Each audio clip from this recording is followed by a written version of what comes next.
sa inyong lahat, mga giling naming tagapakinig.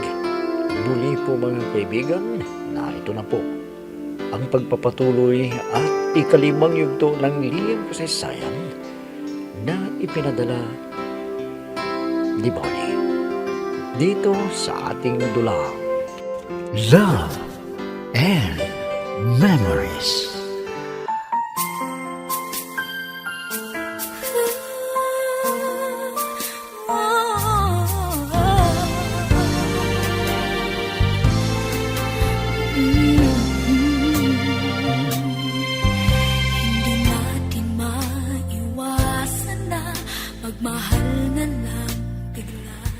Noong nagpunta ko sa restaurant, ay nakita ko doon si Helen at isa pala siyang waitress doon. At inilib niya ako sa inorder kong pinagawa. Nagkwentuhan kami at sabay na kami umuwi sa aming bahay. At nahalata ko sa kanya na meron pa rin siyang pagtingin sa akin hanggang ngayon.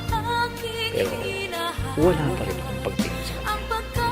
Pagkalipas ng mga buwan, pumunta kami ng aking ama sa bahay ni Esther at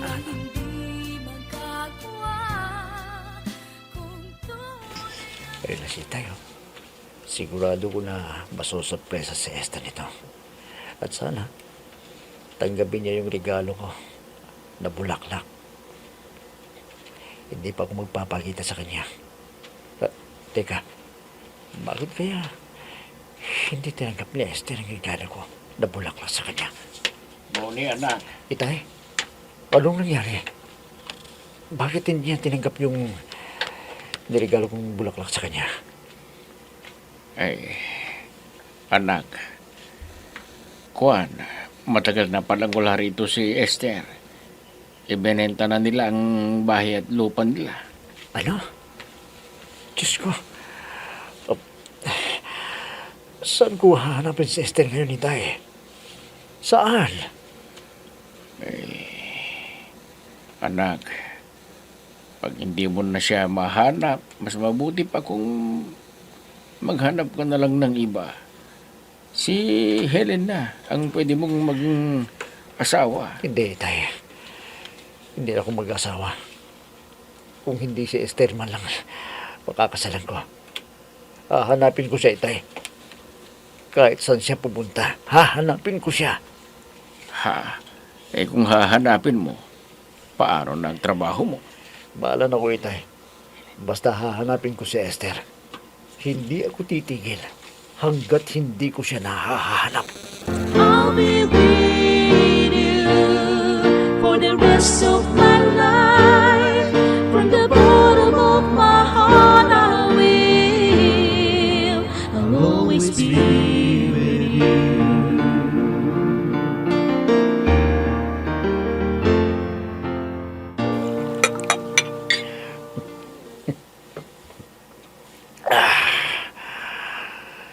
Bakit ganito? Napakasakit naman ng kapalaran ko. Tama na, Bonnie. Hayaan mo na si Esther. Kung lumayo siya, wala ka nang magagawa pa. Baka nag-asawa na rin yun eh. Hindi totoo yan, Helen. Baka nagtratrabaho lang siya sa Manila. Hahanapin ko siya. Hindi ako titigil hanggat hindi ko siya nakikita. Hindi.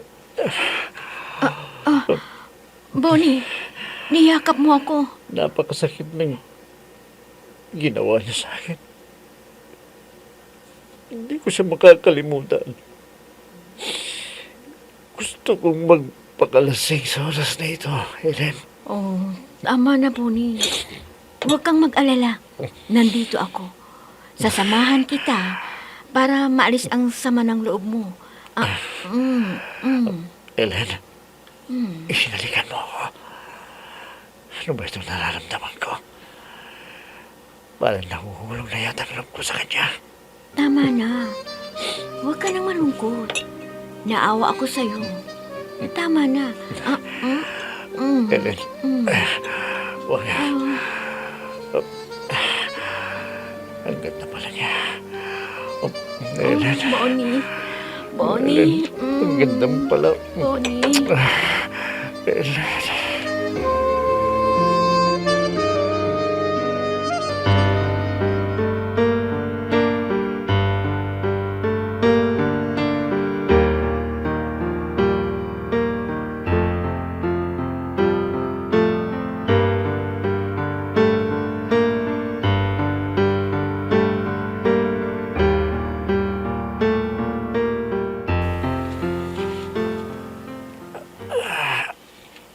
Saan ba ko naroon?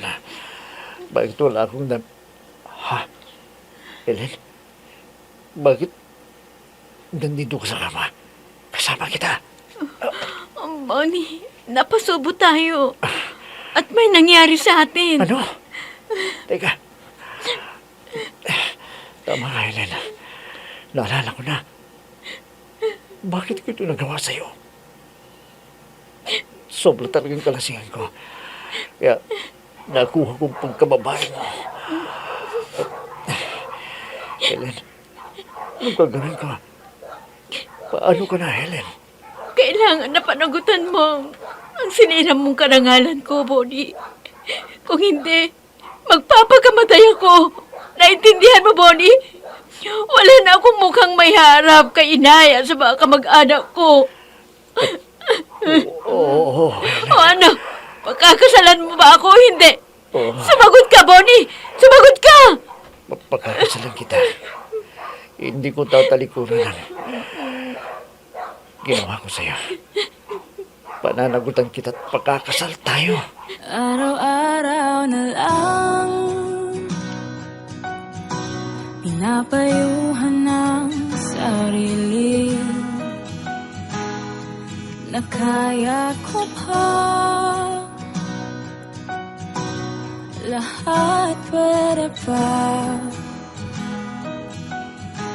magagandang alaala. Oh, Bonnie, bakit ngayon ka lang umuwi? Saan ka ba natulog, anak? Sa mga kainuman mo ba? Hindi yun, ay. Hindi doon ako uminom sa bahay ni Helen. At may problema po, inay. Ha? Anong problema yung sinasabi mo? Hindi ko maintindihan. Inay, nasobrahan ko uminom ng alak eh. Dahil sa sama ng loob ko. Kaya may nangyari sa amin ni Helen. Ano? Ay, Diyos ko, Bonnie. Anong sabi ni Helen sa'yo? Gusto mo ba siyang pakasalan? Kailangan nun eh. Napanagutan kong nangyari sa aming dalawa. Kahit sa lang po. Payag siya. Basta makasal lang kaming dalawa daw. Oh, sige. Huwag kang mag-alala. Pag-uusapan naming dalawa ng itay mo kung ano ang nararapat nating gawin. Salamat to, inay. Pakisabi kay Itay, hindi ko po sinasadya yung nangyari. Ay, pwede pa. Huwag mong sisihin ang sarili mo sa nangyari. Andyan na yan eh. Kaya dapat mo nang panagutan. At gusto ko rin si Helen kung sakaling siya ang magiging asawa mo. Sige po, nay. Pupunta ko muna si Helen. Baka wala na iniisip niya. Baka akala niya niloloko ko siya. Kaya babalik po ko doon sa bahay nila at kakausapin ko rin ang kanyang inay para malaman nila na pakakasalan ko siya. Sumunod na kayo doon, inay. I'll be with you for the rest of my life. From the bottom of my heart, I will. I'll always be with you.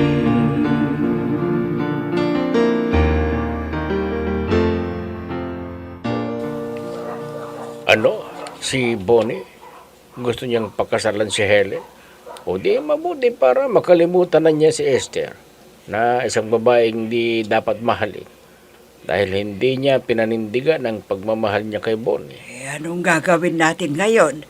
Dahil ang gusto raw ni Helen sa lalong madaling panahon makasal na silang dalawa ni Bonnie. Ganun ba? O di walang problema. Masusunod ang gusto ni Helen. Kahit sa huwes muna para hindi takbuhan ni Bonnie ang kanyang ginawa kay Helen. Kaya pupunta tayo ngayon doon para makipag-usap sa nanay ni Helen at kung sinong kamag-anak nilang nandoon para pag-usapan na ang pagpapakasal nilang dalawa. O sige, pupunta tayo doon ngayon. Baka nag-aalala na si Bonnie kung wala pa tayo doon. Kaya magbihis ka na para makapunta na tayo. At malaman natin kung payag sila na magpakasal sina Helen at Bonnie sa huwes. Siguradong papayag yun si Helen dahil alam niya na may mahal ng iba si Bonnie. Kaya gumawa ng paraan nga para siya ang pakasalan ng ating anak. Sa bagay, gusto ko si Helen na maging manugang dahil mabait at mapagkumbaba. At alam niya na makipagkapwa-tao. Kung siya ang maging asawa ni Bonnie, baka swertihin pa si Bonnie sa kanyang O buhay. sige na, magbihis ka na rin para makapunta na tayo doon sa bahay ni na Helen at pag-usapan ang kanilang kasal. Minsan ng isang simpleng ngiti ay mayroong dala, isang tapat na hangarin at pangakong dakila. Hindi man ito pinapansin, minsan Helen, huwag ka na malungkot dyan. Dahil darating dito si Inay at Titay para makausap nila ng inay mo tungkol sa kasal nating dalawa. Talaga bang pakakasalan mo ako, Bonnie? Alam ko naman na iba ang iyong mahal eh. Huwag mo nang isipin yan. Ang pagmamahal na pag-aaralan naman yan eh. Baka hindi magtagal eh. Makakalimutan ko na rin yung talaga mahal ko at may paling ko lang sa'yo. Umaasa ako, Bonnie. Kahit ako lang ang nagmamahal sa'yo, ay gagawin ko ang lahat para mahalin mo rin ako sa mga darating na panahon. Talagang mahal na mahal kita, Bonnie. Ellen, pasensya ka na. Kung hindi ko pa maibigay sa'yo ang inaanap mong pagmamahal. Basta, maghintay ka lang. Darating din yon. Sana nga, Bonnie. Pero ang importante sa akin ngayon ay pakasalan mo ako para hindi ako ikakahiya ng mga kamag-anak ko. Kaya kailangang maitagda na ang ating kasal sa lalong madaling panahon. Kapag alala, ang sabi nila Inay, darating sila agad dito. Siguro nasa doon na sila ngayon. Papunta na sila dito. Hintay lang natin. Sandali lang.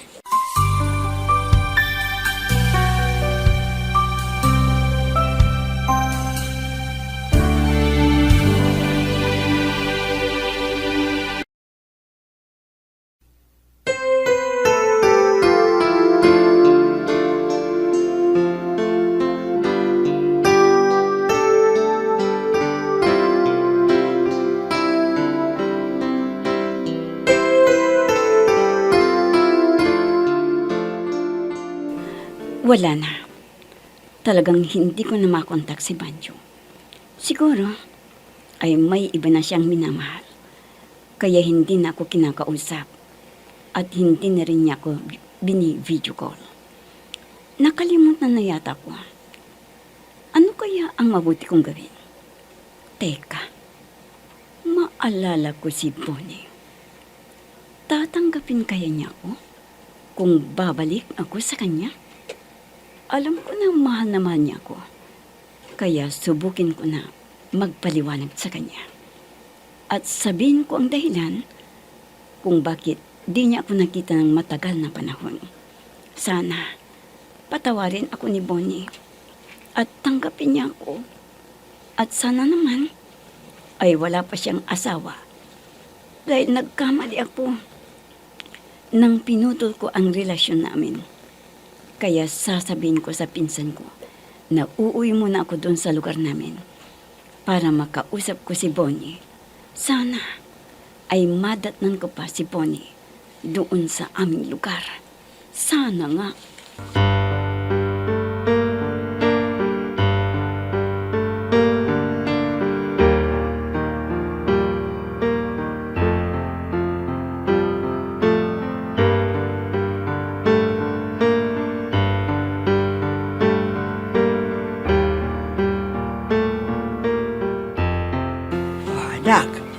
ng usapan para sa inyong pagpapakasal ni Helen.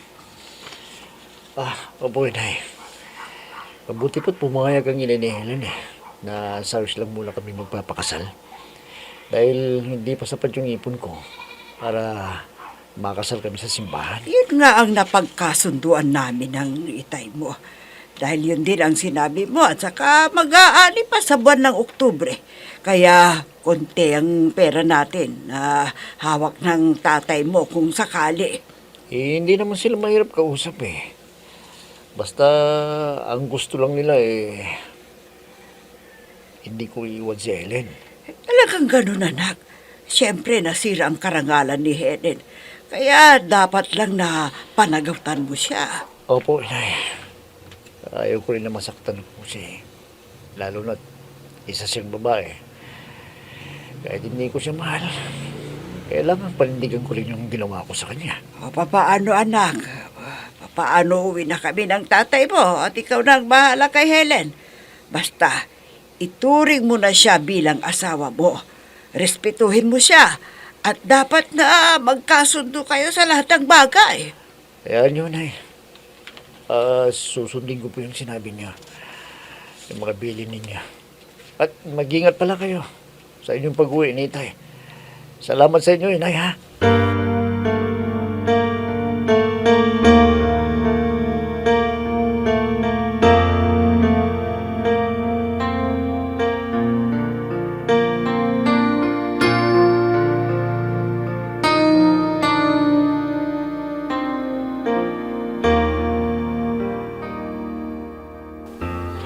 Oh, pare, kumusta ka na dyan? Anong meron? Anong malita? Ikaw ang dapat kong tanungin, pare. Dahil may nalaman ako tungkol sa'yo. Ha? Ano ba yun, pare? Ang bilis naman ang kumalat ng balita, ha? Sino bang nagparating sa yung balita yan? Kung pare, mag-aasawa ka na pala. Naunahan mo ako. Ano bang totoo? Pinikot ka ba dyan? Ang alam ko, hindi mo nobya dyan. Kundi kaibigan mo noon, pero may gusto siya sa'yo, diba? Oo, pare. Teka, para kang marites dyan, ah. Alam mo lahat yung mga nangyayari dito sa lugar natin. Sana pare, kung ginamit mo na yan noon, di sana kayo ni Esther ang mag-asawa ngayon. Kasi ang hina mo, kaya naiinis sa'yo si Esther. Dahil wala kang ginagawa para maging masaya siya. Ano? Sinabi niya yan sa'yo? Alam mo, pare, nire-respeto ko siya. Hindi niya ako maiindihan lang. Alam mo pare, nasa modernong panahon na tayo. Hindi pwedeng ang lalaki ay pakimi-kimi sa babae. Sana ay masaksihan po ang pagpapakasal mo. Pero nandito naman ako sa abroad. Kaya congrats na lang pare. Sana maging masaya ka na. Sige pare, bye.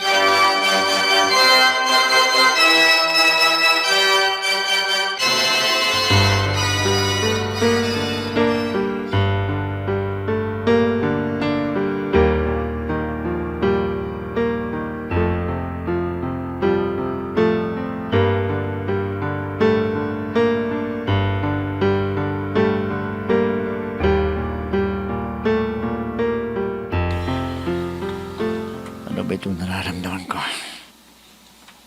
Tapos ng kasal namin ni Helen, pero hanggang sa ngayon, si Esther pa rin ang nasa isip ko. Wala na akong magagawa. Dahil may pananagutan ako kay Helen. Siguro, siya yung nakatagdang kapalaran ko. Paano ko siya pasasayin? Hindi ko naman siya mahal. Sana hindi magbago ang pagmamahal sa akin ni Helen kung hindi ko man lang maipakita sa kanya at pagmamahal ko. Nasa trabaho ngayon si Helen. Hindi ko alam kung masaya doon o hindi. Dahil nahihiya naman akong tanong sa kanya. May kumakato. Pero hindi ba itong oras ng pag-uwi ni Helen? Ang mabuti pa Buksan ko na yung pinto. Sandali lang, nandiyan na. Sino ba? Ah, ikaw?